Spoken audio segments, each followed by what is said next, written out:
dalam video pembelajaran Mr. Fendi Channel. Hari ini tetap membahas etika profesi. Pada bagian hari ini kita akan sama-sama membahas mengelola kompetensi personal yang harus kita miliki. Oke, baik. Sebelum kita memahami kompetensi personal, kita juga harus memahami juga apa itu kompetensi, ya. Kompetensi itu adalah kemampuan, ya, suatu kemampuan untuk melakukan suatu pekerjaan, ya, suatu kemampuan untuk melakukan suatu pekerjaan yang dilandasi tentu saja dengan keterampilan dan juga pengetahuan yang kita miliki.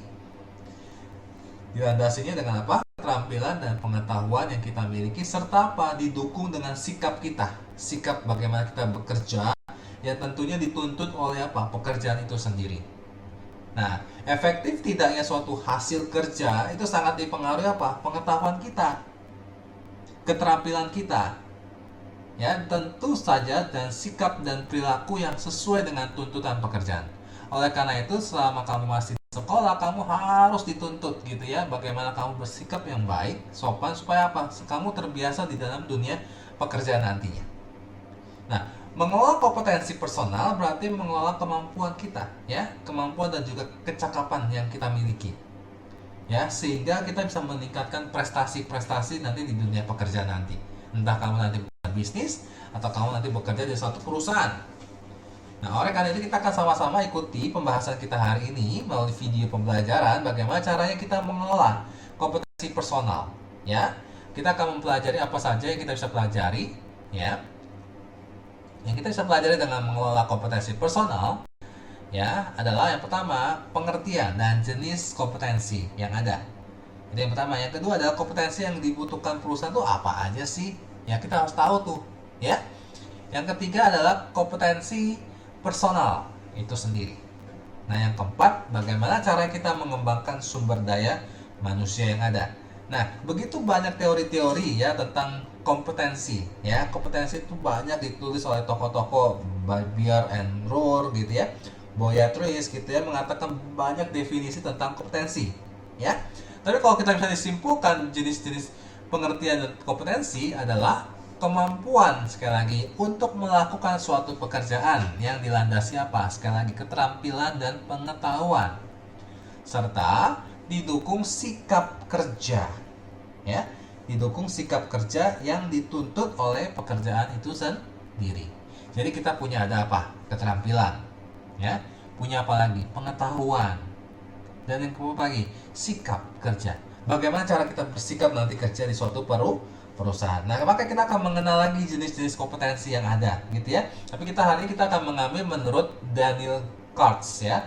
Daniel Katz itu tahun 1955 mengatakan bahwa ada 4 kompetensi yang harus kita miliki, gitu ya.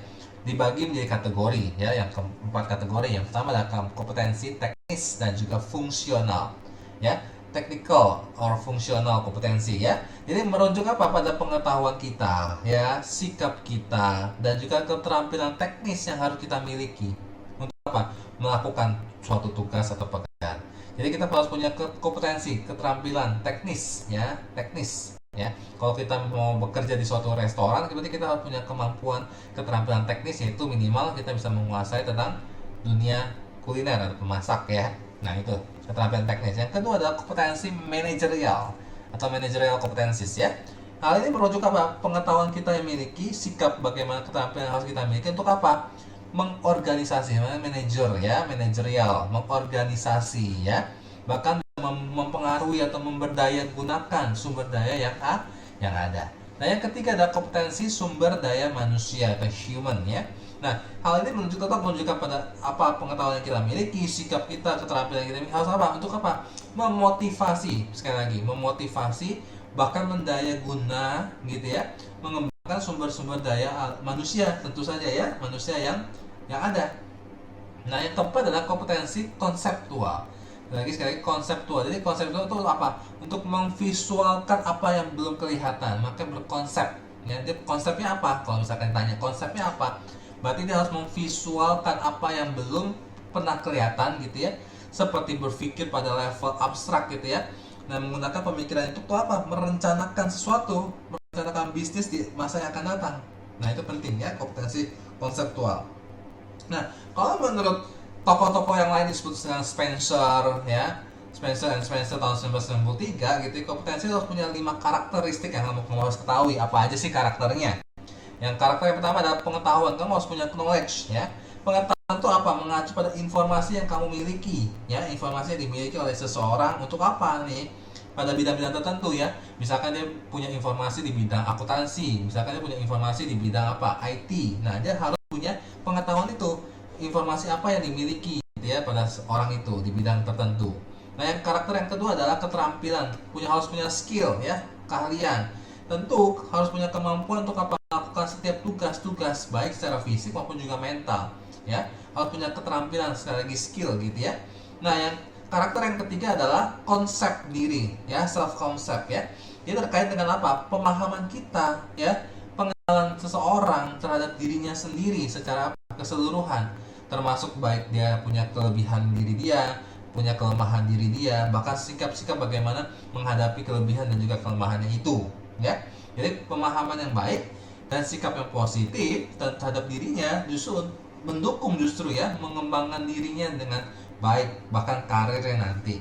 Nah, karakteristik yang keempat adalah watak. Nah, ini penting watak nih ya. Kenapa? Karakter yang terbentuk, watak itu adalah karakter yang terbentuk dalam diri orang seseorang gitu ya. Makanya oh nih wataknya seperti ini nih ya, karakternya seperti ini nih yang terbentuk nih ya dari kecil ya, remaja sampai dewasa. Karakter apa yang dibentuk gitu ya sebagai hasil dari pembelajaran pengalaman selama dia hidup gitu ya, pengalaman yang mempengaruhi juga responnya terhadap berbagai situasi, kondisi lingkungan. Jadi ketika lingkungannya lagi tertekan, bagaimana karakternya keluar muncul. Kadang ada yang emosi gitu kan, kadang ada yang tenang gitu kan. Bagaimana dia meresponi gitu ya berbagai situasi dan juga kondisi lingkungan yang ada, termasuk di lingkungan tempat kerja ya. Di lingkungan tempat kerja misalkan apakah orang itu tahan uji, sekali lagi ya, apakah orang itu disiplin, tepat waktu gitu ya, memiliki pengendalian diri yang tinggi, bisa mengendalikan emosi kalau orang lagi ditekan gitu ya, atasan lagi marah, bagaimana watak itu seseorang itu muncul gitu ya ketika dia melakukan respon terhadap berbagai situasi kondisi di lingkungan sekitarnya. Nah, sementara itu yang kelima, karakteristik yang kelima adalah motif. Motif itu merupakan dorongan internal. Sekali lagi ya, motif seseorang itu apa sih gitu ya? Dorongan internal yang menggerakkan seseorang untuk apa? Berperilaku tertentu ya. Motifnya apa nih? Bagaimana cara dia meraih prestasi? Motif meraih prestasi contohnya, motif mengejar keuntungan ya, motif menjadi karyawan teladan. Bagaimana motifnya itu seseorang itu ya, jadi dorongan dari internal yang menggerakkan seseorang untuk berperilakunya seperti apa.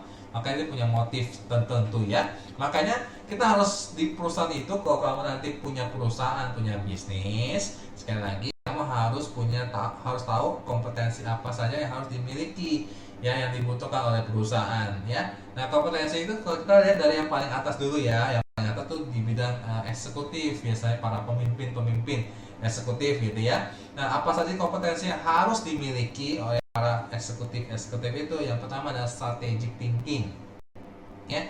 Strategic thinking dari bahasa Inggris dan Indonesia nya itu strategic thinking, itu berpikir, kemampuan kecenderungan gitu ya, perubahan lingkungan itu sangat cepat, benar nggak? Lingkungan cepat, kondisi sekarang kayak gini, kita pandemi, kita nggak tahu nih kondisi bisa begitu cepat berubah drastis, kita harus di rumah belajarnya, padahal kita belum pernah nih belajar di rumah secara online, betul ya? Mau nggak mau kita perubahan lingkungan dengan cepat itu melihat peluang besar, betul nggak? Melihat peluang yang ada, kita harus melihat ancaman-ancaman apa yang akan terjadi, persaingan-persaingan gitu ya, kekuatan apa yang kita miliki, kelebihannya apa, kelemahannya apa gitu kan. Nah, bagaimana cara kita bisa mengidentifikasi respon strategisnya. Nah, itulah yang dibutuhkan strategic thinking ya, kemampuan kita memahami semuanya, perubahan-perubahan yang terjadi dengan cepat, bagaimana bisa melihat peluang pasar gitu kan, mendeteksi ancaman-ancaman tadi, pesaing-pesaing. Nah, itu tugas kompetensi yang harus dimiliki oleh eksekutif. Yang kedua ada change leadership. Nah, ini change leadership juga penting nih ya. Change leadership itu kemampuan berkomunikasi, yang mengkomunikasikan visi, strategi ya, sesuai dengan perkembangan apa yang terjadi saat itu ya di dunia bisnis. Tentunya harus dia membangkitkan motivasi ya, tentunya membangkitkan motivasi dan juga komitmen baik dirinya sendiri maupun juga dalam organisasi tim gitu ya.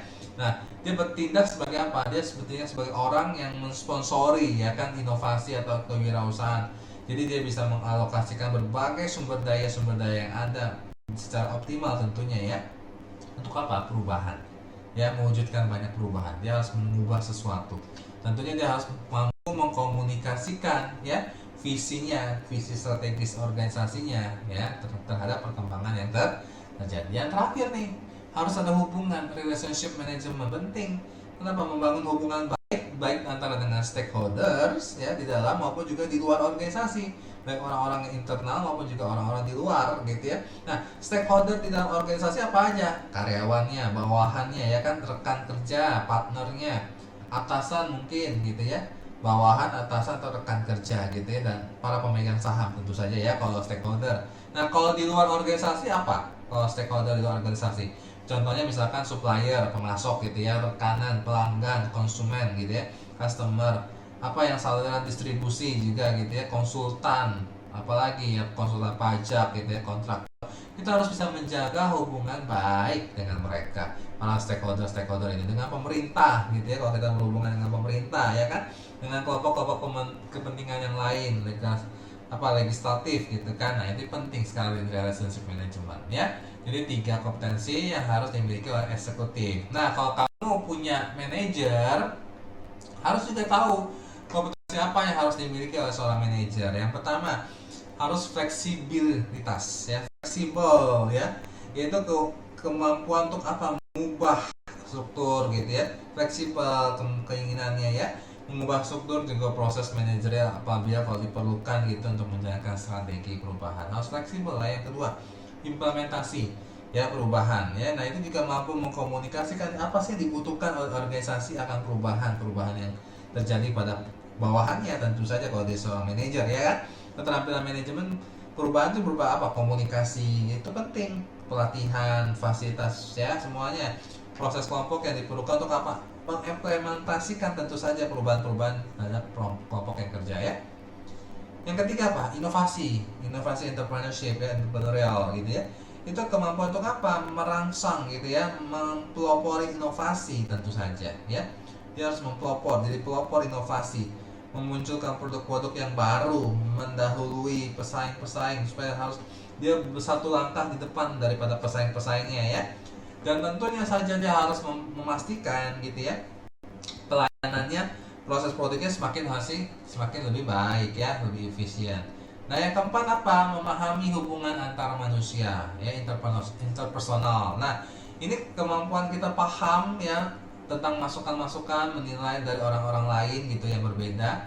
Kita bisa menumbuhkan saling pengertian antara manajer tentu saja dengan bawahan ya kan. Kita harus memahami hubungan itu ya, antar manusia gitu ya, antar manajer dengan bawahan. Dan sekali lagi ya, yang kelima apa? Memberdayakan. Ini penting, manajer itu harus punya empowering ya, yaitu mampu mengumpulkan setiap ide-ide yang kita miliki, ide-ide karyawan-karyawannya, terus juga mendorong untuk pengembangan kerja ya, mendelegasikan setiap tugas-tugas, tanggung jawab nih, kasih feedback juga ya. Kita juga bisa coaching gitu ya, bisa berikan harapan, namanya memberdayakan ya, membuat job desk itu tepat gitu ya, efisien gitu ya, adil ya, menyatakan harapannya positif gitu ya, harapan-harapan positif untuk bawahan gitu ya, menghargai setiap karyawannya gitu ya, memperbaiki kinerjanya ya, membuat pekerja itu merasa apa ya, merasa termotivasi gitu ya, untuk apa? Menerima tanggung jawab yang lebih besar ya.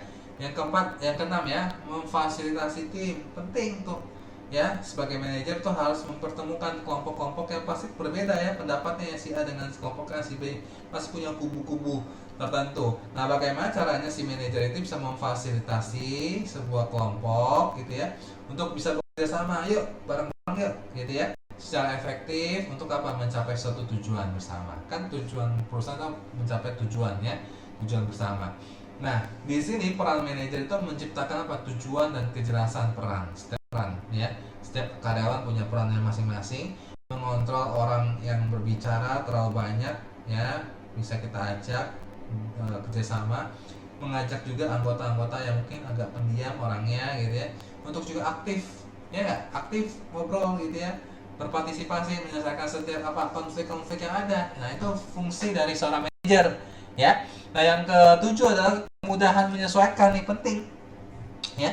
Ketika kita masuk bisa portability gitu ya, mampu menyesuaikan gitu dengan cepat, ya, berfungsi secara efektif di lingkungan yang baru khususnya gitu ya, mampu menyesuaikan diri sehingga mutasi ataupun promosi jabatan itu jadi wajar, alami, ya, nggak kagok gitu ya, nggak canggung gitu ya. Ketika dipindahkan atau dipromosikan jabatannya udah tahu, udah dikenal, karena mudah menyesuaikan. Nah, itu kemampuan seorang manajer. Dia misalnya friendly lah ya orangnya ya, ramah gitu ya. Nah, itu kompetensi yang dituntut oleh seorang manajer. Nah, sekarang karyawan apa kompetensi yang harus dituntut oleh seorang pekerja? Yang pertama adalah fleksibel. Sekali lagi, fleksibel itu penting ya, fleksibel. Jadi cenderung untuk bisa melihat perubahan-perubahan yang ada gitu. Kalau dia nggak mau berubah, karyawannya mah gawat nih ya. Ada tantangan, ada peluang yang menarik, kita nggak masuk ya, itu nggak fleksibel, kaku namanya gitu ya. Maka kita harus punya flexibility ya. Ada peluang, kita ambil ya. Ada ancaman gitu ya, ya kita juga harus tahu gitu kapan waktunya ya, merasa diancam atau apa gitu ya. Jadi bukan sebagai perubahan itu bukan sebagai ancaman gitu ya. Nah, yang kedua memotivasi itu mencari informasi dan juga kemauan belajar, itu penting ya. Seorang karyawan tuh harus punya motivasi mencari informasi lebih banyak gitu ya, mampu belajar lagi ya, ability to learn ya. Jadi informasi seeking motivation ya, yaitu antusias gitu ya untuk mencari, ada peluang-peluang untuk belajar lagi, untuk belajar teknologi baru, belajar lagi informasi baru, wawasan baru, keterampilan hubungan antara pribadi ya. Meskipun dalam kondisi pandemi gini, saya juga terus belajar lagi dari orang-orang yang banyak yang menawarkan webinar gitu ya. Saya belajar lagi, bahkan bisa lebih intens gitu ya, kita lebih memotivasi diri untuk mencari informasi yang baru di luar sana. Nah, yang ketiga, motivasi untuk berprestasi ya, achievement gitu ya. Jadi kita harus punya motivasi. Kalau kamu sebagai karyawan gitu ya, pekerja harus punya motivasi berprestasi nih. Jadi mempunyai dorongan yang kuat untuk berinovasi ya. Kita harus punya ide apa lagi nih ya gitu ya. Kalau bahasa Jepang tuh sensei bilang kaizen ya, jadi terus berinovasi gitu ya, melakukan perbaikan terus menerus dengan kualitas yang baik gitu ya, menghadapi setiap persaingan saat ini sudah berkembang gitu ya. Nah, motivasi yang keempat motivasi kerja dalam tekanan waktu. Ini penting nih. Kenapa kita harus punya work motivation under time pressure. Jadi kita harus punya tekanan waktu. Jadi kadang-kadang minta waktunya cepat gitu ya, harus fleksibel juga gitu ya. Tapi motivasi berprestasi itu penting gitu ya. Punya resistensi terhadap tingkatan stres ya. Komitmen organisasi juga penting nih ya, memungkinkan kita bekerja di tengah-tengah untuk meningkatkan permintaan produk dan jasa dengan cepat gitu yang waktunya terbatas ya. Nah, yang kelima nih, kesediaan nih bekerja sama. Betul, harus kolaborasi gitu ya dengan teman-teman gitu ya, rekan-rekan gitu ya, yang satu profesi, satu bidang gitu ya, secara kooperatif tentu saja dalam kelompok ya, bersifat antar departemen ya, rekan kerja yang berbeda. Nah, makanya kenapa di sekolah, di perguruan tinggi kalian diajarkan untuk selalu berkelompok, tugas kelompok. Tujuannya untuk apa? Kalian bisa bekerja sama dengan kelompok apapun, kelompok manapun. Kamu harus bisa menerima ya, ini penting nih ya. Kalau kamu misalkan tidak bisa bergaul dengan kelompok itu, tidak menerima dengan kelompok itu, kita nyaman dengan satu kelompok aja, maka nanti kamu di dunia kerja itu akan mudah seperti itu ke bawah. Karena karakter otak itu akan terbentuk dari kebiasaan-kebiasaan yang ada, betul ya. Nah, ini penting ya. Jadi kesediaan bekerja sama, kamu harus punya kompetensi ini nih, kooperatif ya dengan kelompok-kelompok kanan. Kalau lihat ada anggota kelompok yang belum ada kelompok, ayo diajak ya.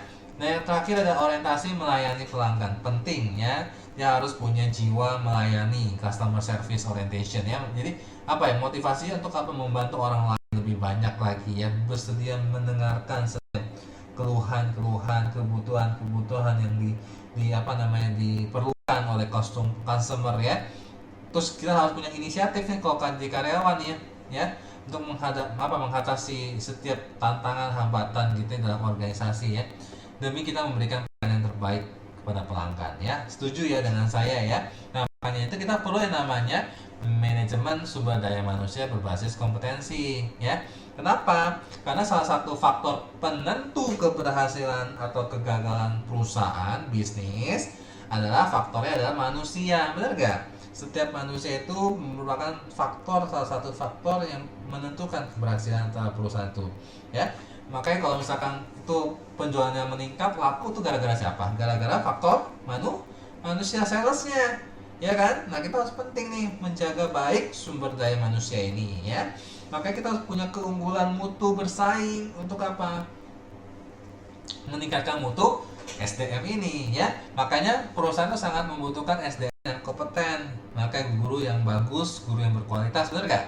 Butuh tuh sekolah tuh, butuh guru yang bagus, dosen yang berkualitas, ya kan? Memiliki kompetensi tertentu, gitu kan?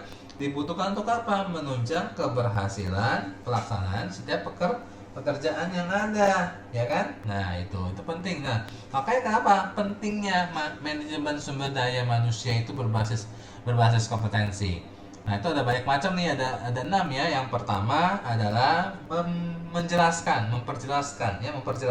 standar kerja dan harapan yang ingin dicapai. Penting tuh, ya. Kenapa penting sih SDM berbasis kompetensi gitu ya? Jadi memperjelas standar kerjanya dan harapan yang ingin kita capai. Jadi dalam hal ini model kompetensi itu akan bisa menjawab setiap pertanyaan-pertanyaan dasar gitu ya. Keterampilan, pengetahuan apa yang dibutuhkan gitu kan dalam pekerjaan, perilaku apa saja sih, sikap-sikap apa sih yang bisa berpengaruh langsung pada kinerja gitu kan. Nah, kedua hal itu bisa membantu banyak deh mengambil keputusan secara subjektif ya kan dalam bidang sumber daya manusia.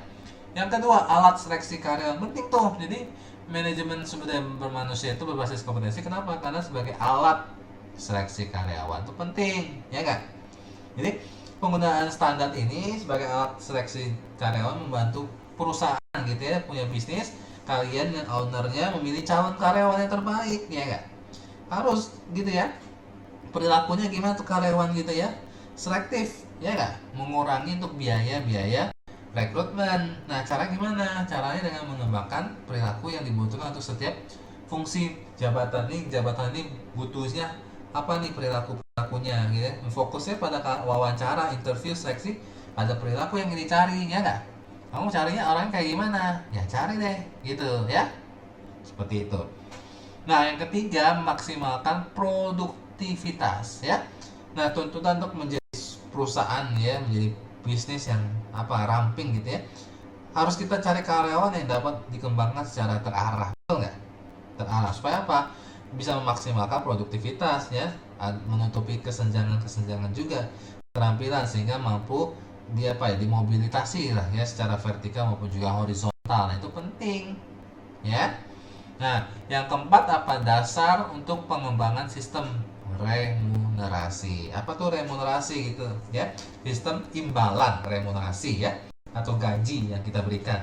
Jadi model kompetensi juga digunakan untuk apa? Mengembangkan sistem remunerasi yang dianggap lebih adil, bener gak? Setiap kebijakan pasti lebih terarah lah ya, transparan, bener gak? Supaya ketika karyawan itu tahu kalau kamu punya kompetensi ini, maka dengan remunerasi imbalannya maka bisa dicapai gitu. Nah, yang kelima itu memudahkan adaptasi terhadap perubahan. Jadi ketika era perubahan itu sangat cepat gitu ya, kondisi saat ini gitu ya, dengan perubahan teknologi ya, sifat dari suatu pekerjaan itu akan juga sangat cepat berubah ya. Kebutuhan atau kemampuan baru harus terus ditingkatkan gitu ya. Jadi kita harus punya keterampilan baru, hal-hal apa saja yang harus dibutuhkan untuk apa? Memenuhi setiap kebutuhan yang selalu berubah-ubah itu. Nah, yang keenam itu menyelaraskan gitu ya perilaku kerja dengan nilai-nilai organisasi. Itu penting. Kenapa? Karena model kompetensi itu merupakan juga cara yang paling mudah untuk apa? Mengkomunikasikan setiap nilai-nilai dan hal apa saja harus jadi fokus ya, jadi fokus unjuk kerja gitu ya dari karyawannya. Itu penting. Ya, nah itu setiap alasan ya pentingnya kenapa kita punya SDM yang berbasis dengan kompetensi ya. Nah, sekarang kita akan masuk dalam bagian yang keempat, yaitu bagaimana kita mengelola kompetensi personal. Apa itu kompetensi personal? Kompetensi personal itu adalah kemampuan atau kecakapan yang kita miliki gitu ya, dimiliki seseorang untuk melakukan suatu pekerjaan. Nah, biasanya kompetensi personal ini terkait dalam 3 hal, yaitu apa yang kita ketahui ya, pengetahuan, keterampilan, dan juga bagaimana sikap kita, kepribadian kita. Nah, tentu kita bangun gitu ya dalam kita bersikap, berkepribadian gitu, harus punya unsur-unsur tanggung jawab gitu ya, harus disiplin, tahan uji, sabar gitu ya, mampu mengendalikan diri dan sebagainya. Jadi kita efektif atau tidaknya suatu hasil kerja itu sangat dipengetahui oleh pengetahuan, keterampilan, juga perilaku yang sesuai dengan tuntutan pekerjaan masing-masing gitu ya. Nah, oleh karena itu perlu yang namanya membangun kepribadian yang baik. Bagaimana caranya membangun kepribadian yang baik? Yang pertama adalah dari faktor-faktor pembentuk kepribadian. Apa saja sih yang mempengaruhi faktor-faktor yang membentuk kepribadian kita gitu ya. Nah, kepribadian seseorang itu harus dibentuk tuh dari beberapa faktor. Yang pertama faktor keluarga, benar nggak? Yang pertama faktor keluarga. Kenapa? Karena faktor ini adalah faktor utama yang membentuk kepribadian kita, ya. Kepribadian seseorang, ya, keluargalah, orang-orang terdekatlah yang tempat pertama kali belajar, ya. Belajar berinteraksi dengan orang lain, belajar mengenal etika, tahu kata thank you, ya, kalau atau anak kecil gitu ya, sorry gitu kan. Mengenal etika, budaya, minta tolong gitu ya. Norma-norma, setiap nilai-nilai tradisi itu tahunya dari mana? Dari keluarga. Ya, budaya-budaya keluarga gitu ya, masing-masing berbeda daerah, berbeda budaya gitu ya, berbeda tradisi.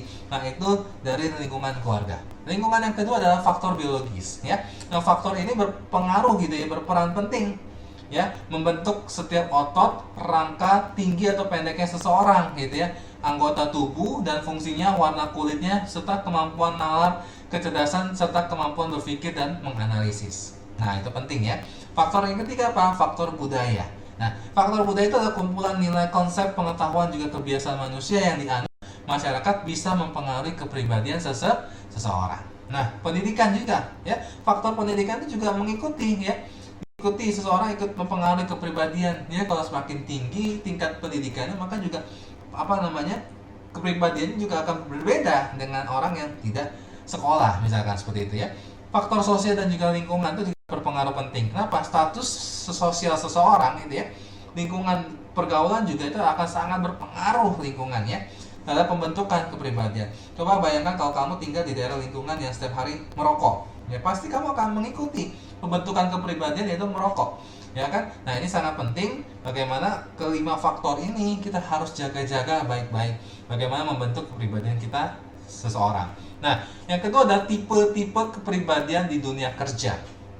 Ya, ada bermacam-macam tipe-tipe kepribadian di dunia kerja ya. Pertama saya akan jelaskan namanya tipe realistis. Nah, ini dia. Kamu termasuk tipe yang mana nih ya? Tipe realistis adalah tipe ini cocok kerjanya itu di bidang mesin, ya, mekanik. Kenapa gitu ya? Karena orang yang realistis biasanya itu lebih suka pada hal-hal yang praktis, mekanis gitu ya, realistis gitu ya. Jadi pekerjaan yang berkutat dengan aktivitas sosial atau di luar lingkungan gitu ya, untuk luar ruangan lah ya, di luar kantor gitu, nggak cocok tuh bagi orang yang tipe realistis ini. Ya, jadi sering mereka menganggap tuh bersosialisasi itu nggak penting. Dia lebih suka kerja sendiri gitu ya.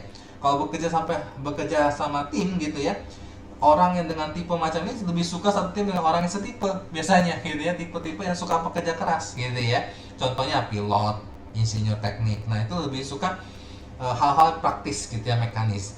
Nah, tipe yang pertama itu realistis. Tipe yang kedua adalah investigatif. Investigatif ini adalah tipe yang tertarik pada apa? Gagasan, ide-ide baru gitu ya. Lebih suka bekerja secara sendiri. Ya, jadi menggunakan logikanya ketika dia memecahkan suatu masalah, dia suka teka-teki, misteri gitu ya. Memusatkan pada setiap ilmu pengetahuan, dia suka belajar, memperhatikan hal-hal detail gitu ya.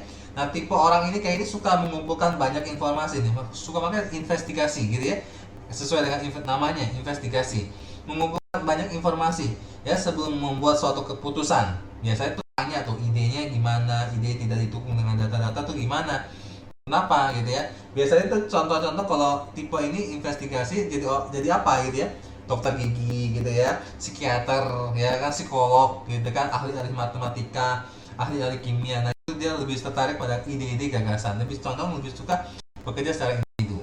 Nah, ya tipe yang kedua itu investigatif, ya. Yang kedua usahawan. Nah, apakah ini tipe yang kalian? Ya, tipe ini senang memimpin, ya, senang mempengaruhi orang-orang lain, menghindari pekerjaan-pekerjaan yang butuh observasi, ya, apa ketelitian, gitu ya. Pokoknya orang ini mudah beradaptasi dengan lingkungan, dia suka tantangan, gitu ya, suka persaingan, justru dinamis, gitu ya, ambisius. Makanya orang ini biasanya cenderung kerjanya di mana? Bagian sales, ketemu sama orang, gitu ya, marketing. Jadi pengacara juga bisa, ya, politikus. Nah, itu suka bertemu dengan orang-orang lain. Itu tipe yang ketiga. Tipe yang keempat adalah tipe sosial. Nah, tipe si sosial ini adalah tipe cenderung yang suka tolong orang lain, nolongin orang lain, ya, suka kegiatan yang mengharuskan interaksi dengan banyak-banyak orang lain. Nah, orang tipe ini biasanya pandai bergaul, gitu ya, pasti dong, pandai ngomong, gitu ya, respon, gitu ya, tanggung jawab, pasti punya jiwa sosial yang tinggi, gitu kan. Nah, mereka ini orang-orang yang aktif membuat apa ya, kesepakatan dengan orang lain, gitu ya, karena dia punya hubungan dengan baik, gitu ya. Contoh apa? Guru, itu jiwa sosial tuh, ya, pekerja sosial, konselor, ya kan, terapis, apa lagi, banyak ya, perawat, penasehat, itu dia lebih suka berinteraksi dengan banyak orang. Nah, tipe sosial. Tipe yang berikutnya adalah tipe artistik. Nah, tipe ini sedang sekali mengekspresikan diri, ya, dan dia biasanya kurang menyukai dengan aturan-aturan teratur. Kalau dia nggak suka teratur lah, gitu ya, kadang yang menuntut keterampilan fisik juga dia nggak suka. Nah, mereka itu pandai memecahkan masalah karena kan bersifat artistik, gitu ya, mampu memadukan setiap sisi kreativitas dengan intuisi, ya, dengan data-data informasi yang ada yang mereka kumpulkan dari lingkungan, gitu ya.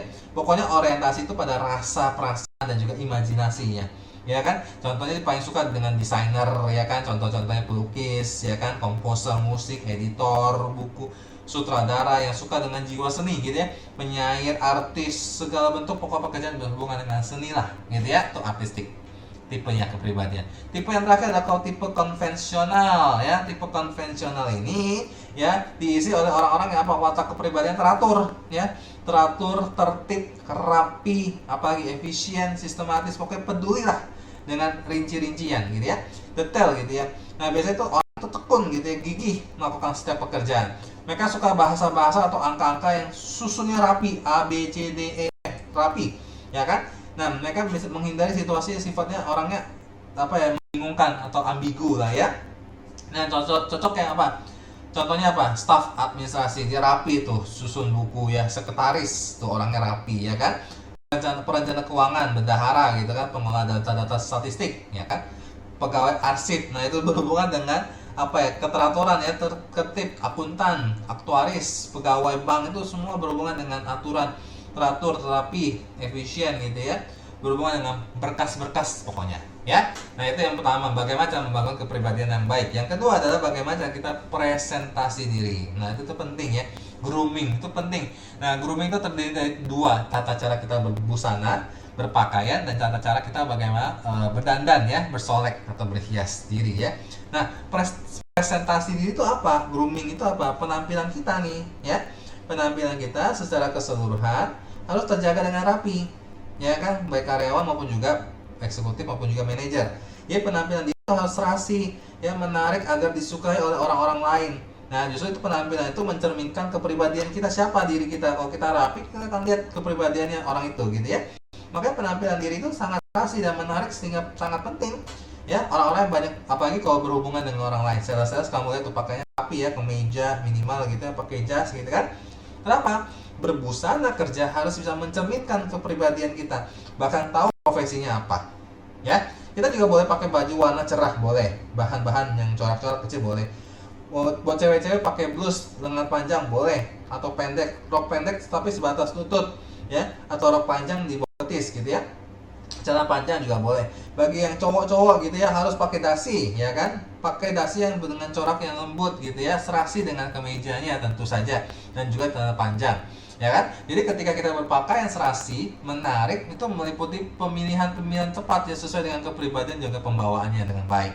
Nah, cara gimana nih?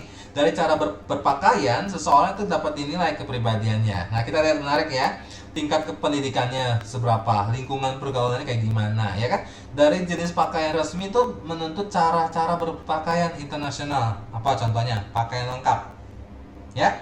Pakaian lengkap itu dari apa? Ada dasi, ya kan, jas, pantofel, ya, pagi hari setidaknya pakai warna hitam, tetapi kalau dia warna terang gitu ya, light color juga boleh gitu ya. Pada waktu upacara resmi gitu, sebaiknya pakai jas resmi lengkap gitu ya, kecuali kalau ada kartu undangan yang menuliskan dress code tertentu, batik misalkan gitu ya.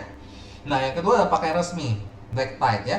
Pakai resmi itu terdiri celana hitam pasti, kemeja putih, ya, kupu-kupu hitam atau dasi hitam, kaos kaki hitam, sepatu hitam, semua hitam. Di Indonesia pakaian resmi itu sangat fleksibel, nggak harus pakai jas ya, bisa juga pakai batik. Nah, yang ketiga apa? Dark suit. Nah, kalau ini internasional ya, pakaian dark suit itu dianggap pakaian resmi untuk budaya berpakaian bangsa Indonesia. Ya, pakaian jenis ini dapat dipergunakan untuk apa? Pakaian sehari-hari kita juga nih ya. Pada acara resmi kenegaraan di Indonesia juga banyak pejabat gitu ya, pakai kemeja batik yang penting sopan dan menarik, tadi saya sudah bilang ya.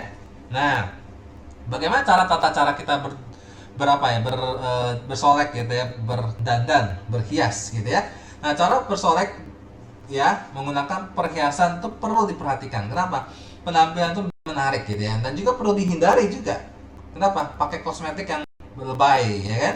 Penampilan juga merupakan bentuk pernyataan diri ya kan, seseorang gitu, terlihat cantik kah, tahu cara membawa diri kah, ya kan, memperhatikan rambut juga, kulit, serta melakukan makeup yang baik gitu ya, timbul juga rasa percaya diri seseorang, benar nggak? Betul. Nah, jadi Bapak harus perhatikan ketika kita mau berdandan ya. Yang pertama adalah rambut nih ya. Rambut harus bersih ya nggak? Jangan acak-acakan, tata rapi ya kan, harus disisir, modelnya sederhana, nggak, yang penting simple gitu ya. Rambut yang panjang pun tidak boleh mengganggu keleluasaan kita bekerja ya, penting itu. Makeup ya, kalau buat cewek-cewek gitu ya, ketika punya makeup, bahan-bahan makeup itu penting, itu mempercantik, betul, mempercantik wajah kita. Merias wajah kita harus dilakukan dengan apa? Kondisi dan ciri-ciri jenis kulit yang kita miliki. Cari pelembabnya gimana? Ya harus terawat dengan baik. Ya, perhiasan juga sama, perhatikan. Parfum juga kita perhatikan ya. Pakailah perhiasan atau aksesoris yang mendukung gitu ya, sesuai dengan busana yang kita pakai, pakaian yang kita pakai. Ya, pilih parfum juga, aroma juga jangan terlalu menyengat. Perhatikan baik-baik, karena itu akan mengganggu ketika kita berinteraksi dengan orang lain, berkomunikasi dengan orang lain ya. Ketika kita di kantor, parfum kita memegang peranan penting, lebih dominan daripada aksesoris yang lain ya, jam tangan gitu kan, yang lain-lain. Nah, itu penting ya. Contoh lagi apa lagi ketika berdandan? Sepatu juga penting. Kenapa? Sepatu itu harus dipakai dalam keadaan baik, sesuai dengan warna dan pakaiannya ya, sesuai dengan warna dong. Kalau ngejreng kan lucu ya. Nah, bagi kaum cewek-cewek nih, pakai sepatu yang bertumit tinggi, biasa high heel ya, lebih sedap dipandang dan membuat tubuh kita lebih tegap ya waktu kita berjalan. Nah, itu penting ya. Tata cara kita berpakaian, tata cara kita berdandan, bersolek, berhias, ini sangat mempengaruhi kompetensi personal ya, membangun kepribadian yang baik dan juga presentasi diri.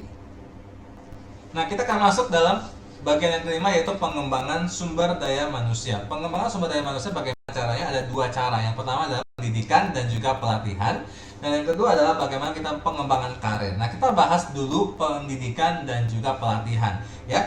Pelatihan itu, kata lain pelatihan kerja itu adalah training ya kan. Training itu apa sih? Jadi setiap kegiatan untuk apa? Memberikan, memperoleh, meningkatkan gitu ya, bahkan bisa mengembangkan kompetensi kerja, produktivitas, disiplin, sikap maupun juga etos kerja gitu ya, pada setiap tingkat keterampilan dan keahlian tertentu yang sesuai dengan jenjang dan juga kualifikasi jabatan atau pekerjaan. Itu disebut definisi pelatihan kerja ya kan. Nah, singkat ceritanya adalah pelatihan kerja itu proses mengajarkan ya, proses mengajarkan pengetahuan, pengembangan gitu ya, keterampilan bekerja vokasional gitu ya, serta sikap bagaimana karyawan tuh semakin lama semakin terampil tuh ya, semakin lama semakin bertanggung jawab nih, dengan semakin lebih baik lagi sesuai dengan apa standar yang ingin dicapai oleh perusahaan. Oleh begitu kan banyak jenis-jenis pelatihan nih yang digunakan. Kita harus tahu nih pelatihan apa aja sih yang harus kita gunakan untuk pendidikan dan pelatihan pengembangan SDM ini. Yang pertama adalah magang ya, atau apprentice training gitu ya. Biasanya itu magang ini ada pembekalan setiap karyawan. Biasanya kalau kampus-kampus sekarang ini banyak nih menetapkan lulusannya harus magang ya enggak. Magang kenapa? Kalau sebelum dia nggak magang, berarti dia tidak bisa lulus. Artinya apa? Mempersiapkan mereka, mempersiapkan mahasiswa, mempersiapkan karyawan untuk apa? Membekali mereka dengan cara belajar dan juga praktek secara langsung di setiap posisi-posisi pekerjaan tertentu. Nah, biasanya pelatihan magang ini banyak sekali dilakukan nih, digunakan untuk apa? Melihat potensi seseorang nih, potensi si A, si B gitu ya. Ketika dia melihat potensi seseorang di dalam satu jenis pekerjaan gitu ya, Sehingga ketika dia telah selesai dari proses magangnya gitu ya, selesai magangnya, maka biasanya orang itu kalau baik, bagus gitu, maka dia ditawarin langsung kerja di posisi itu. Ya, makanya keuntungan kalau kita magang terlebih dahulu, kalau kamu bekerja dengan baik, maksimal ya, memberi yang terbaik, maka kamu langsung bisa bekerja langsung di posisi itu. Itu yang pertama, cara magang. Cara yang kedua bisa digunakan oleh on the job training. Kamu seringkali dengar ya, on the job training. Nah, on the job training itu di mana situasi karyawan itu diberikan pelatihan tentang pekerjaan-pekerjaan yang baru gitu ya, dengan supervisi langsung nih dari atasan maupun juga pelatih-pelatih yang tentunya berpengalaman. Nah, biasanya on the job training itu ada berbagai metode ya. Saya kasih tahu beberapa metodenya. Ada 3. Yang pertama adalah coaching ya. Nah, coaching itu apa sih? Jadi cara untuk pelaksanaan pelatihan itu di mana atasan langsung mengajarkan keahlian yang dimiliki, keterampilan yang dimiliki gitu ya kepada bawahannya atau karyawannya. Nah, dengan metode ini biasanya butuh pengawas nih. Kenapa? Pengawas itu biasa mengarahkan, memberikan petunjuk untuk apa? Memberitahukan kepada karyawannya, peserta pelatihannya, apa tugas dan tanggung jawabnya, pekerjaannya rutin yang dilaksanakan, bener gak nih cara mengerjakannya. Nah, itu sebagai dengan coaching gitu ya, langsung mendampingi langsung dari atasan kepada bawahan. Biasa metode yang kedua adalah on the job training adalah apprenticeship. Ya, apa tuh? Proses itu belajar langsung kepada seseorang yang lebih pengalaman. Mau belajar 2 orang sama 2 orang atau 3 orang, pokoknya dia belajar langsung kepada orang lain gitu ya. Untuk apa? Untuk mengembangkan keahlian biasanya, ya. Keahlian seseorang. Nah, sehingga karyawan itu bisa belajar lagi segala aspek, segala ilmu gitu ya, segala bidang pekerjaan dari bidang-bidang pekerjaan yang ada gitu ya. Nah, itu bisa disebut dengan apprenticeship. Nah, biasanya juga ada yang disebut dengan job rotation atau rotasi ya, rotasi jabatan. Nah, biasanya karyawan itu diberikan kesempatan nih untuk apa? Untuk mendapatkan pengetahuan dan tanda kutip untuk mencicipi di bagian-bagian yang berbeda. Misalkan dia kerjanya di marketing, dia bisa dirotasi pekerjaan di bagian keuangan, dia bisa bekerja di bagian administrasi, gitu untuk mencicipi, untuk mendapatkan pengetahuan pada bagian-bagian yang berbeda. Bahkan dia bisa langsung mempraktekkan berbagai macam keterampilan dengan cara dia berpindah dari satu pekerjaan ke pekerjaan yang lain, ke divisi yang lain.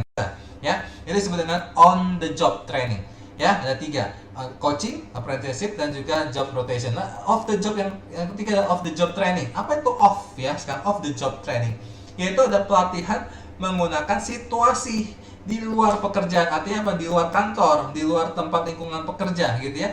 Nah, metode ini biasanya banyak digunakan apabila banyak karyawannya pengen cepat dilatih gitu ya, pengen harus dilatih cepat gitu ya. Nah, biasa off the job training itu apa saja sih metodenya? Ya, yang saya tahu nih, yang pertama adalah festival training. Apa tuh festival training, Sir? Festival training adalah pelatihan yang dilakukan di satu ruangan khusus, di aula atau dimanapun, auditorium gitu ya, yang terpisah dari tempat kerja biasa itu sebutan kita ada retreat gitu ya. Di dalamnya tersedia berbagai jenis peralatan yang sama tuh seperti akan digunakan di tempat kita bekerja yang sebenarnya. Itu festival training. Yang kedua adalah role playing. Nah, role playing itu adalah suatu metode belajar di mana subjek dan juga kita pemeran diminta untuk pura-pura. Namanya juga role play ya, beradegan, berpura-pura jadi apa? Seorang yang profesional gitu ya, baik dari sebagai dia memikirkan konsep gitu ya, sampai dia mengambil keputusan, bertindak sebagai orang tersebut dengan tujuan apa? Dapat mempelajari berbagai hal tentang profesi serta orang lain gitu ya. Bisa terlibat dalam berbagai macam profesi ya. Selain dapat bisa mengubah sikap perilaku seseorang gitu ya, tapi menjadi lebih banyak menghargai dengan orang lain. Kenapa? Kan dikumpulin semuanya ya, perbedaan individual gitu ya, perbedaan latar belakang pendidikan, latar belakang keluarga gitu ya. Nah, teknik ini sangat berguna untuk apa? Mengembangkan keterampilan antar pribadi ya. Nah, metode yang ketiga apa? Biasanya yang saya tahu adalah simulasi ya. Nah, kalau simulasi sama nggak? Beda. Kalau simulasi adalah memberikan kejadian-kejadian yang ditampilkan mirip dengan situasi yang sebenarnya ya, tetapi hanya merupakan tiruan, sekali lagi tiruan doang gitu ya, makanya namanya simulasi. Anggota pelatihan itu harus diberikan respon ya, harus memberikan respon, masukan seperti kejadian yang sebenarnya. Jadi simulasi itu merupakan teknik mencontoh gitu ya, konsep sebenarnya dari pekerjaan yang akan kita lakukan, yang akan dijumpai. Biasanya keempat metodenya adalah study case ya, atau studi kasus, case study ya, merupakan metode pelatihan biasanya bagi para karyawan, peserta pelatihan gitu ya, yang dihadapkan berbagai kasus-kasus yang ada gitu ya, baik yang secara tertulis maupun juga lisan, harus dipecahkan bersama-sama masalah itu ya. Nah, yang ketiga biasanya saya tahu adalah laboratori ya, biasanya laboratori training ya. Nah, biasanya teknik ini dilakukan untuk apa? Membentuk latihan kelompok ya, sekali lagi Untuk terutama untuk apa? Mengembangkan keterampilan antar pribadi satu dengan yang lain. Nah, latihan ini biasanya melatih sensitivitas antar peserta ya. Pada akhirnya itu diharapkan ada lebih sensitif gitu ya tentang perasaan, menghargai perasaan orang lain gitu ya, lebih respect pada orang lain, disiplin gitu dengan lingkungannya. Nah, laboratorium training ini biasa digunakan untuk apa? Mengembangkan berbagai sikap peka, lebih peka lagi, tanggung jawab lagi di waktu yang akan datang. Nah, yang kedua, bagaimana pengembangan karir. Nah, kata karir itu apa sih? Kalau karir itu ada posisi kedudukan, betul ya? Posisi atau kedudukan seseorang yang dipegang seseorang gitu ya dalam periode waktu yang jangka cukup panjang gitu ya, di dalamnya terdapat peluang-peluang. Makanya ketika kamu bilang naik karir ya, mengembangkan karir ya, meningkatkan karir gitu kan, maka ada posisi yang harus dikembangkan, posisi kedudukan gitu ya. Kesejahteraan itu biasanya melalui promosi. Dengan kata lain gitu ya, karir itu merujuk pada apa? Perkembangan karyawan ya. Karyawan itu harus berubah, berkembang gitu ya, dari individu dengan jabatan-jabatan tertentu, baik dari level bawah, junior ke senior, ada pangkatan, naik pangkat level 1, level 2 gitu ya, yang akan dapat dicapai selama dia bekerja di suatu perusahaan, ya kan? Nah, biasanya pengembangan karir ini sangat dibutuhkan, betul ya? Dibutuhkan oleh setiap karyawan. Karena apa? Karena dengan cara mengembangkan karir kita, seseorang itu akan mendapatkan hak-hak yang lebih baik tentunya ya, dari apa yang diperoleh sebelumnya, baik itu uang, material, maupun juga itu non material, apa seperti status sosial, perasaan bangga ya kan. Nah, misalkan ketika kamu naik jabatan dari junior akuntan misalkan masuk ke senior akuntan, itu kan membutuhkan lama proses, misalkan 2 sampai 3 tahun ya kan. Nah, ketika kamu naik jabatan, ketika kamu berubah pengembangan karirnya gitu ya, maka otomatis uangnya, haknya itu akan lebih baik. Benar ya, uangnya akan lebih baik daripada yang diperoleh sebelumnya. Tentu juga akan merubah apa, non material, status sosial. Biasanya dulu kamu naik Avanza, tiba-tiba kamu naik jabatan jadi senior manager atau ya senior accountant, biasanya kamu akan berubah tuh mobilnya tuh ya kan, naik misalkan apa Alphard gitu ya, atau Pajero gitu kan. Perasaan bangga kamu juga akan semakin lama semakin meningkat, gaya jalan kamu juga akan bisa meningkat, disebut dengan non material. Nah, biasa dilakukan dengan cara apa sih mengembangkan karir? Dengan cara ada mutasi. Nah, mutasi itu apa sih? Mutasi itu adalah perubahan jabatan ya. Perubahan jabatan yang dilakukan suatu perusahaan itu biasanya pada tingkatan jabatan yang sama ya, pindah jabatan yang sama. Misalkan dia bekerja, misalkan saya sebutnya guru gitu ya, guru geografi misalkan, guru geografi di sekolah A, dia dimutasikan ke sekolah B, tetap dia mengajar guru geografi, dimutasikan ke jabatan yang sama di tempat yang berbeda. Nah, prinsip mutasi ini memindahkan karyawan nih ke posisi yang lebih tepat gitu ya, atau pekerjaan yang sesuai agar semangatnya, produktivitasnya kerja meningkat. Atau misalnya guru geografi dia dimutasikan menjadi guru olahraga misalkan, seperti itu. Nah, mutasi ini merupakan salah satu tindakan lanjut ya yang dilakukan. Kenapa? Karena hasil dari penilaian atau evaluasi dari prestasi kerjanya orang itu gitu ya.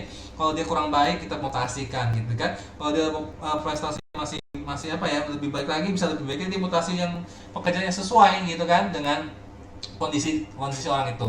Yang kedua adalah promosi ya. Kalau promosi apa? Perpindahan karyawan ke jabatan yang lebih tinggi di perusahaan gitu ya, sehingga apa, kewajiban dan haknya otomatis gitu ya akan semakin lebih besar. Pasti baik dia kewajiban tanggung jawabnya pasti lebih besar gitu ya daripada yang sebelumnya, haknya juga lebih besar. Jadi promosi itu sangat penting bagi setiap karyawan. Kenapa? Karena itu yang ditunggu-tunggu, bener gak? Ditunggu-tunggu kapan naik jabatan, kapan nih gue dipromosikan gitu ya. Baik misalkan contoh guru gitu, kapan nih gue dipromosikan jadi wakil kepala sekolah, kapan dipromosikan jadi kepala sekolah. Biasa seperti itu ya, promosi itu naik yang lebih tinggi ya. Yang ketiga demosi. Nah, demosi itu adalah perpindahan karyawan dari satu jabatan ke jabatan yang lebih rendah, lebih bawah gitu ya dari perusahaan itu. Jadi demosi itu merupakan penurunan jabatan seseorang gitu ya, penurunan jabatan seseorang dalam suatu perusahaan sebagai bentuk apa, hukuman bagi seorang karyawan. Misalkan ada satu direktur gitu ya, misalkan dia berbuat kesalahan,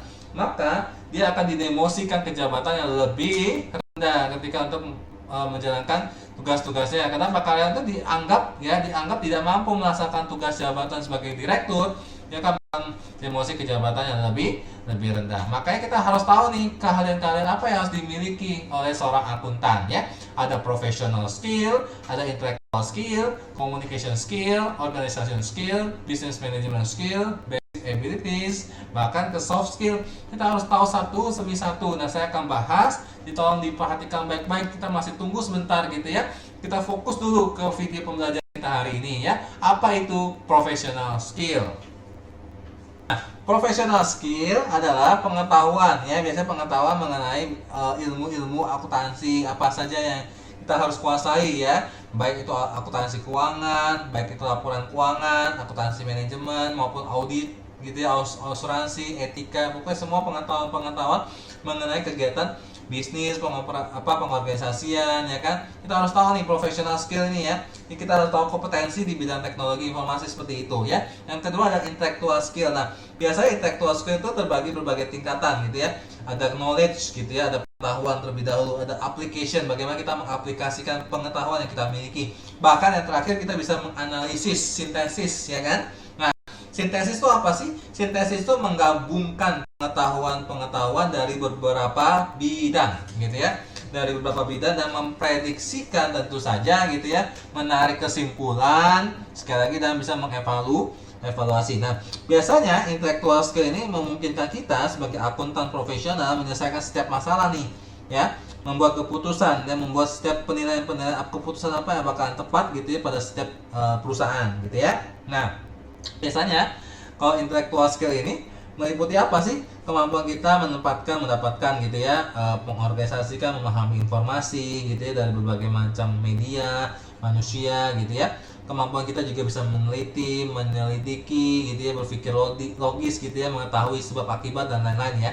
Nah, mungkin yang ketiga adalah intellectual skill itu meliputi apa? Kemampuan kita mengidentifikasi, menyelesaikan setiap masalah yang tidak terstruktur dengan baik. Nah, komunikasi skill juga sama. Kemampuan ini harus dimiliki oleh seorang akuntan profesional. Kenapa? Ketika dia itu harus bekerja, berkomunikasi, mengirimkan gitu ya, menerima informasi gitu kan, memberikan pertimbangan yang memadai, yang membuat keputusan biar lebih efektif, ya kan? Nah, komponen supaya apa? Kalian ini bisa bekerja dengan tim, ya kan? Bisa berinteraksi dengan individu dengan berbeda latar belakang, budaya, ya kan? Intelektual juga tentu saja, ya kan?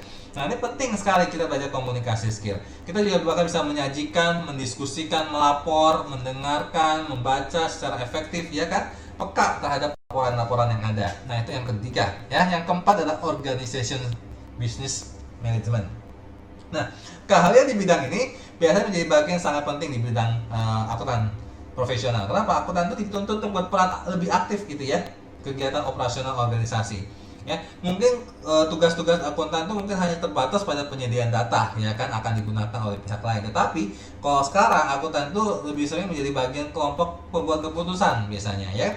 Akuntan profesional itu perlu mengetahui pengetahuan bisnis tentunya, kesadaran politik, ya kan. Nah, kita harus tahu nih pengetahuan global secara luas, ya. Supaya apa? Keahlian bidang ini harus mencakup kepemimpinan, ya, kearifan profesional, bahkan bisa merencanakan strategis gitu ya, mengatur, mendelegasikan tugas semuanya, motivasi, mengembangkan sumber daya manusia yang ada ya. Nah, kemudian basic abilities. Apa sih basic abilities, ya kan? Nah, keterampilan basic abilities itu dibagi jadi 4 ya. Basic literasi biasanya ya, keahlian dasar itu kalian wajib dimiliki oleh banyak orang. Itu apa? Baca ya, membaca, menulis itu wajib ya, basic literasi ya, mendengar, baca, dengar, nulis ya kan, maka harus dimiliki, yang wajib dimiliki oleh banyak orang. Yang kedua adalah technical skill atau keahlian teknis. Biasanya kalian ini bersifat teknis ya kan, menghitung gitu kan secara cepat gitu ya, tepat mengoperasikan komputer ya kan, itu harus punya basic abilities-nya. Apalagi ya, interpersonal skill tentu mempengaruhi gitu ya, berinteraksi dengan orang lain ya, dengan rekan kerja secara positif, konstruktif ya. Menjadi pendengar yang baik tentu juga sama gitu ya, menjadi interpersonal skill yang baik, menyampaikan pendapat yang baik juga secara jelas, bekerja dalam satu tim. Maka kita belajar bagaimana komunikasi skill itu penting ya. Yang keempat, bagaimana kita bisa memecahkan masalah, problem solving ya, menyelesaikan masalah. Itu apa? Menyelesaikan masalah-masalah yang ada tuh banyak tuh ya. Mengetahui penyebabnya apa sih ya kan, alternatif solusinya gimana, menganalisis, bahkan bisa memilih penyelesaian yang lebih baik ya. Nah, yang terakhir adalah soft skill. Nah, perlu soft skill banyak nih ya kan oleh seorang akuntan ya. Meskipun kamu tidak jadi seorang akuntan, kamu juga punya soft skill ini. Kenapa? Karena ini penting dalam sebuah pengembangan sumber daya manusia. Apa saja sih soft skill yang kamu ketahui? Yang pertama, manusia harus jujur, ya, yang pertama. Kenapa? Seorang pekerja, karyawan itu harus jujur membuat setiap laporan-laporan yang ada, gitu ya, pekerjaan-pekerjaan yang ada. Tidak boleh manipulasi, apalagi akuntan, gitu ya, memanipulasi data, memanipulasi angka. Bahkan kalau bisa auditor harus memegang keputusan yang benar, ya. Itu soft skill yang pertama, jujur. Yang kedua, disiplin, pasti. Ini yang sering kali kita tanamkan di sekolah Kristen Yusuf, ya.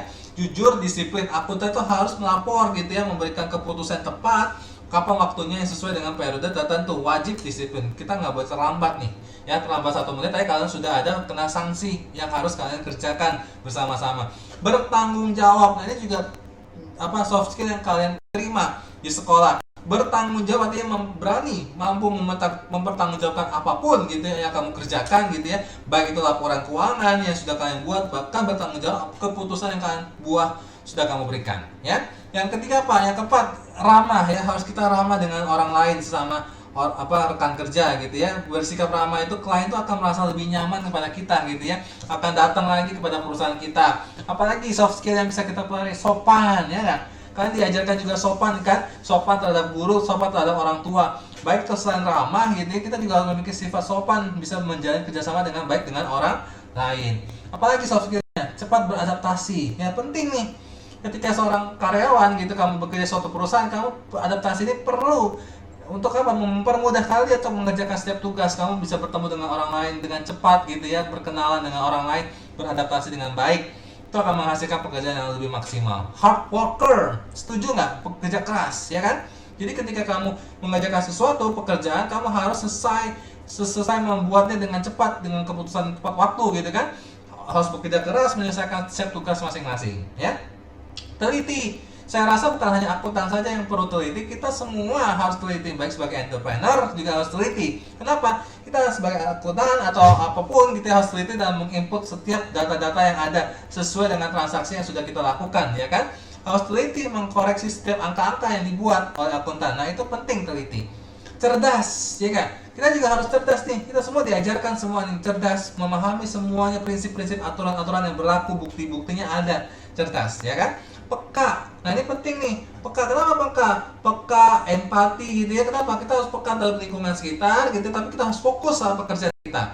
Empati, kita juga harus memahami, merasakan, mempedulilah, gitu ya. Punya kekeluargaan lah, gitu ya, dengan lingkungan sekitar tempat kita bekerja, ya. Nah, apalagi perhatian. Banyak ya, perhatian itu sama dengan empati sebenarnya. Kita harus lebih banyak, lebih care pada orang lain. Teamwork itu penting juga nih. Teamwork itu ada kerjasama yang baik, gitu, dengan karyawan, dengan bawahan, dengan atasan, gitu ya. Harus dilakukan sesuai dengan apa yang kita harapkan, bahkan bisa selesai tepat pada waktunya, benar nggak? Nah, leadership soft skill juga penting. Leadership, kita belajar juga tentang leadership, benar nggak? Nah, kepemimpinan itu sifat yang harus dimiliki, gitu kan. Bukan hanya seorang akuntan saja, semua orang juga harus, gitu ya, mampu menjadi seorang pemimpin yang baik dalam suatu perusahaannya, ya, supaya mencapai tujuan yang sama, ya, di antara semua karyawan. Loyal, nah ini penting nih, ya. Kita harus punya loyalitas, ya, punya komunikasi yang baik, gitu ya. Kita harus loyal bekerja di suatu perusahaan. Ingat baik-baik, kalau kalian pindah-pindah pekerjaan, pindah satu ke pekerjaan, itu bukan berarti kalian bagus, ya. Sekali lagi, ya, banyak orang kayak gini terjebak, gitu ya, di dalam pengetahuan ini, ya, bahwa dengan berpindah-pindah maka gajinya akan semakin tinggi. Misalkan contoh, kamu bekerja di satu sekolah, misalkan tiba-tiba setahun kemudian kamu pindah ke sekolah B dengan harapan bahwa kamu udah punya pengalaman di sekolah A, gitu ya, dengan harapan kamu juga sekolah B akan menaikkan gaji kamu jadi 2 kali lipat. Misalkan gaji kamu di sekolah A misalkan 5 juta, gara-gara kamu pindah, kamu punya skill, punya pengalaman di sekolah A, maka kamu bisa jadi 10 juta. Jangan harap, gitu ya. Sekali lagi, kenapa? Loyalitas itu akan tentukan siapa diri kamu, gitu ya. Kalau dengan cara kamu berpindah-pindah, dengan kamu berbuat masalah di sekolah itu, dengan kamu berbuat masalah di tempat pekerjaan itu, maka kamu akan dinilai kamu tidak loyal, ya. Kamu hanya bekerja mampu setahun 2 tahun saja, tetapi kamu tidak punya sikap ya. Sikap kesetiaan itu penting gitu ya, yang harus dihasilkan yang terbaik ya. Komunikasi itu penting. Komunikasi itu dengan anggota-anggota lain, karyawan lain itu penting ya. Dengan atasan berkomunikasi dengan baik, bagaimana cara bahasa yang formal, maka kamu belajar bahasa Indonesia ya, bahasa tata bahasa yang baik dan benar ya kan. Dan kita juga punya soft skill apa lagi? Banyak ya. Apalagi ya, memecah masalah juga soft skill ya kan. Memecahkan masalah yang terjadi apapun gitu ya, bagaimana kita kritis gitu ya, berpikir kritis, mengamati setiap masalah-masalah yang terjadi, bagaimana kita bisa melaporkan itu, menganalisis setiap permasalahan, keputusan secara kritis tentu saja ya. Apalagi complication juga bisa kali ya, mampu mengatasi setiap kesulitan yang ada gitu kan, yang terjadi ketika kita lagi dalam tekanan gitu ya, kita bisa mampu mengambil sebuah keputusan. Nah, soft skill inilah semuanya diajarkan dalam sekolah ya. Tentu saja kalian harus peka ya, baik sopan, disiplin ya, cepat beradaptasi, hard worker, teliti ya, empati, perhatian, teamwork, leadership, loyalitas, komunikasi, berpikir kritis, masalah, jujur, disiplin, tanggung jawab ya kan. Makanya ketika kamu diajarkan untuk disiplin ya kan, kamu harus patuh setiap aturan-aturan yang ada. Ketika kamu terlambat, tidak disiplin, artinya kamu maka harus kena sanksi. Itu artinya apa? Bukan berarti kita sekolah memberikan penghukuman yang seenak mungkin, tidak, tapi untuk melatih kamu nanti ketika kamu punya karir, mengembangkan diri kamu akan tahu oh manfaatnya apa sih diajarkan soft skill seperti itu. Bagaimana nanti disiplin kamu tepat pada waktunya, kamu harus datang tepat pada waktunya ya kan, kamu harus bekerja giat gitu ya, bekerja keras, semuanya diajarkan di dalam satu sekolah. Baik sekolah itu maupun pendidikan menengah atas maupun juga di perguruan tinggi. Makanya kamu harus nikmati pembenahan itu, kamu harus nikmati bagaimana pengasahan itu di dalam lingkungan saat kamu belajar. Kenapa? Ketika kamu sudah bekerja, kamu meniti karir, kamu punya bisnis, itu semua tidak bisa diperoleh di dalam teori-teori atau pembelajaran pengalaman ya. Makanya kamu harus membiasakan itu semuanya, mengembangkan kompetensi baik secara personal maupun juga kelompok. Nah, mudah-mudahan ketika kamu punya perusahaan, nanti kamu tahu nih kompetensi apa saja yang harus dimiliki, pelatihan pengembangan karir gimana, seperti apa yang harus kamu lakukan ya kan, kompetensi apa yang harus dibutuhkan oleh perusahaan tadi ya, dituntut eksekutif, manajer maupun juga karyawan juga harus tahu kamu kompetensinya apa aja yang diperlukan gitu kan. Bagaimana kamu bisa mengembangkan diri, mengembangkan kepribadian seseorang, presentasi diri tadi, cara berpakaian gitu kan, cara apapun bersikap itu sangat dinilai semuanya. Nah, mudah-mudahan video pembelajaran kita hari ini bermanfaat. Kita akan masuk lagi ke dalam video pembelajaran berikutnya. Salam entrepreneur.